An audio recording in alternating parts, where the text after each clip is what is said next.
Welcome to the Slop Farm. Enjoy the video.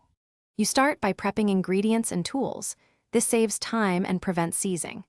Chop 200 g Cadbury chocolate finely so it melts uniformly. Once the cream reaches about 80 degrees C, hot but not boiling, pour it over the chocolate and let it sit for 30 seconds to soften the pieces.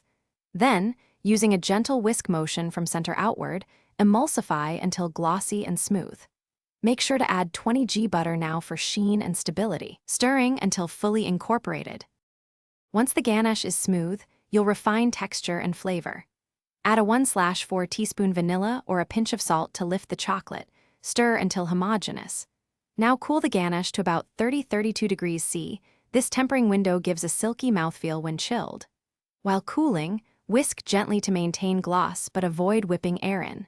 If you want layered jars, reserve small portions for swirls or inclusions like crushed biscuits. Make sure jars are dry and at room temp. Now you fill jars. Pour ganache slowly, tapping each jar to release trapped air so layers set cleanly. Leave a small headspace and add a garnish like cocoa nibs or biscuit crumbs. Place jars in the fridge for 2 to 3 hours until set, then store sealed at 4 degrees C for up to 5 days. If the ganache appears split or grainy, don't panic. Warm it gently to roughly 30–35 degrees C and whisk steadily to re-emulsify. That quick fix restores shine and texture. Thanks for watching. Consider subscribing if we helped you today.